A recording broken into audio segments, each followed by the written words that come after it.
네, 공동연락사무소 정말 폭발을 했습니다. 이 상황을 어떻게 봐야 될지 지금 바로 세종연구소 홍현익 수석연구위원과 이야기 나눠보도록 하겠습니다. 나와 계시죠? 네, 안녕하십니까? 네, 안녕하세요. 네.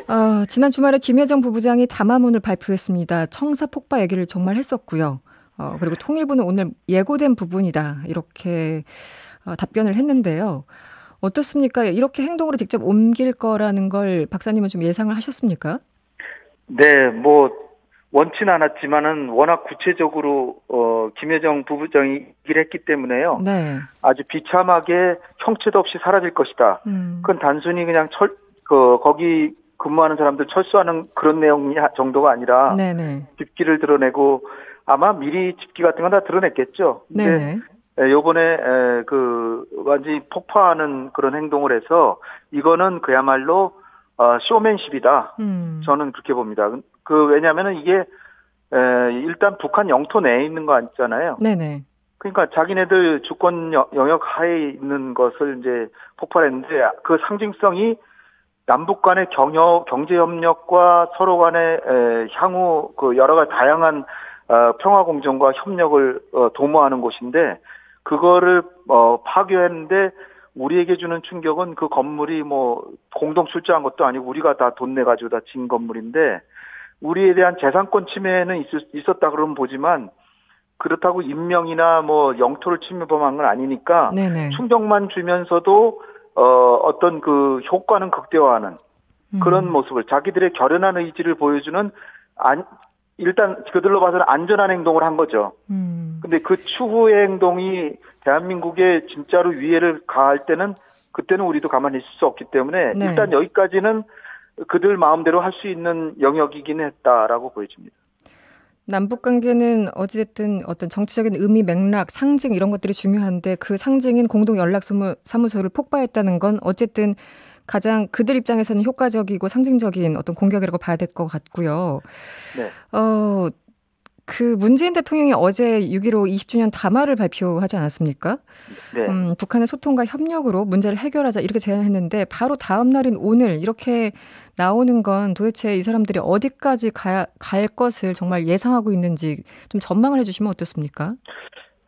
대통령께서 어저께 얘기하신 거는 내용은 상당히 좋고 우리 민족이 나아갈 바를 지향하는 건 방향성도 좋은데 네. 요는 북한이 듣고 싶은 구체적인 얘기는 없었다는 거죠. 이를테면 앞으로 미국이 뭐라고 하든 우린 남북 경협을 하겠다든지 그들이 네. 듣고 싶은 건 그런 거죠. 그들의 불만은 남북 간에 합의해놓고 특히 정상끼리 합의하고 한국에만 돌아가면 미국하고만 상의해서 미국이 다 안 된다 그러니까 아무것도 한 게 없지 않냐 이거거든요. 네네. 그 다음에 대한민국의 국민들이 민주주의 체제고 무슨 체제건 간에 상호 비방하지 않고 더군다나 대한민국의 최고 지도자가 이렇게 3일을 같이 다니면서 이렇게 정상회담 하고 이렇게 해서 평화 공존을 진짜 진심으로 약속했는데 어떻게 나를 핵 미치광이 이래서 정권을 타도하자 김정은을 부숴버리라 이런 전단을 살포하는 걸 두고 보냐 그거죠. 네. 그러니까 우리가 그런 전단 살포에 대해서 정부가 유감도 발표하고 그랬지만 실제로 적극적으로 강제로 못하게 하지는 않았잖아요. 그런 행동들에 있어서는 북한이 기대하는 바하고는 거리가 멀었다는 거죠. 지난 2년 동안 북한의 개선 방식으로 보면 2년 동안 평화를 유지해온 것은 상당한 호의를 보인 거예요.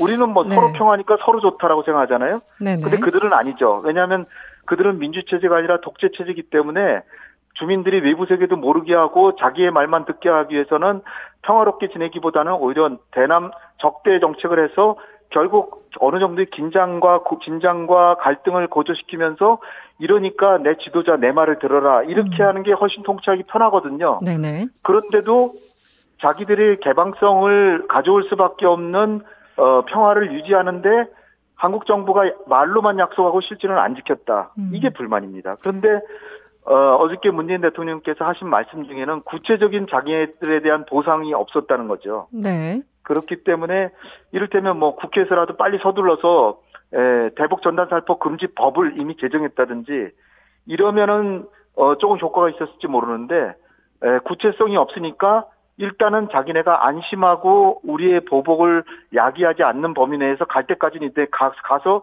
일단은 저는 멈출 거라고 봅니다.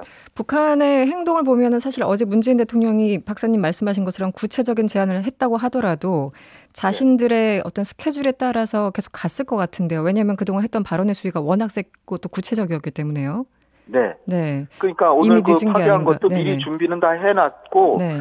그리고 이제 했는데 마지막으로 한국 정부의 그 입장이 뭔가를 한번 들어는 보자 했는데 아마 역시나 별거 없구나 그러고 폭파한 것이 아닌가 저는 봅니다.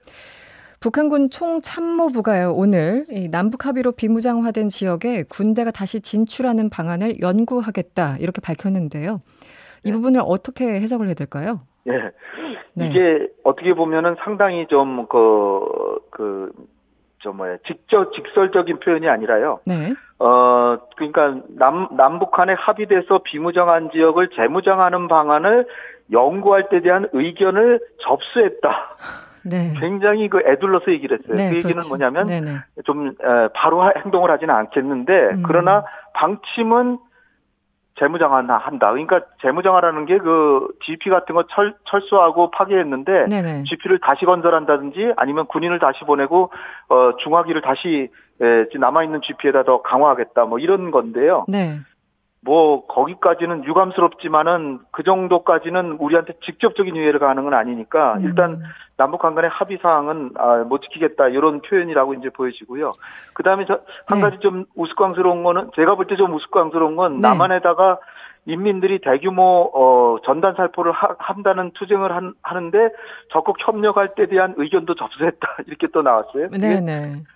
도대체 북한이 우리 대한민국 정부를 뭘로 전단으로 비난하려고 하는지 그건 모르겠어요, 저는. 네, 저도 그게 무슨 효과가 있을까 모르겠습니다. 북한에서 제 인터뷰 들으면 되게 기분 나쁘겠지만 네. 지금 1970년에 남북한의 경제력이 엇비슷했는데 지금 50배 차이가 나거든요. 네. 그리고 체제로 봐도 우리는 민주주의 자유로운 국가고 거기는 정말 주민을 탄압하고 독재하는 국가인데 거기서 뭘 우리한테 선전할 수 있을 것인지 뭐 추정해 본다면 남북 정상이 합의하고도 제대로 안 지킨다. 그 정도가 아닐까. 아니면은 거꾸로 우리 지금 야당이 더 북한에 대해서는 더 그 강력한 정책을 하니까 우리 야당을 비난해야 되는데 그거는 오히려 우리 정부를 도와주는 행동이죠. 박사님 네네. 예. 내부적으로 그 북한이 정말 뭐 경제적으로도 문제가 없고 리더십도 흔들리지 않고 굳건하고 여러 가지 잘 돼 있으면 이렇게까지 안 했을 텐데 분명히 내부적으로 어떤 문제가 있다고 스스로 판단했기 때문에 이렇게 극단적인 행동들이 나오는 게 아닐까 싶거든요. 맞습니다. 네, 박사님 그 내부 지금 어떻게 돌아가고 있다고 좀 평가를 하시는지요, 박사님께서는? 그러니까 김정은이 만약 젊은 지도자가 아니라 상당히 뭐 한 50대 말이나 60대 됐다면 네네. 이렇게 남북한 간에 평화롭게 가지도 않았을 가능성이 큽니다. 김정일처럼 그냥 적당히 그냥 긴장과 대립 국면에서 적당히 독재나 하다가 자기 또 자식한테 물려주고 그랬을 텐데 김정은은 지금 아직 40도 안 됐고 자기가 죽을 때까지 통치하면 한 40년 이상 한다고 생각하는데 자기 또 자식은 또 굉장히 어리잖아요. 네네. 그러니까 뭔가 스위스에서도 공부됐고 개명된 민주주의 그 체제에서도 살아봤기 때문에 뭔가 야심차게 그래 그러면 생각을 바꿔서 남한하고 사이좋게 지내면서 거기서 잔뜩 우리가 경제 발전을 우리가 남한에 지금 너무 뒤졌으니까 좀 적극적으로 개발해서 주민들을 좀 먹여 살리면서 중국처럼 주민들의 지지를 받는 독재를 하자. 이런 생각을 해서 지금 나왔는데 지금 결산을 왜냐하면 6.15가 다가오고 뭐 6.25도 뭐 꺾어지는 해니까 그러니까 한번 결산을 해보니까 얻은 게 아무것도 없다 이렇게 판단한 거죠.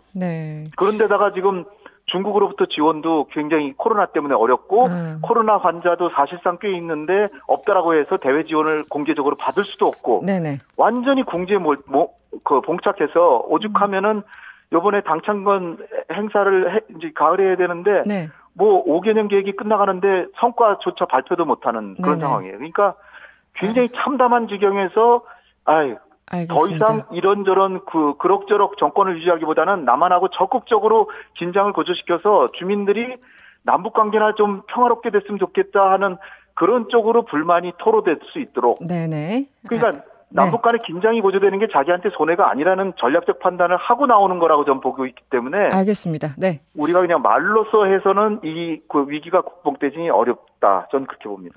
네, 오늘 말씀 잘 들었습니다. 지금까지 세종연구소 홍현익 수석 연구위원이었습니다. 고맙습니다. 감사합니다.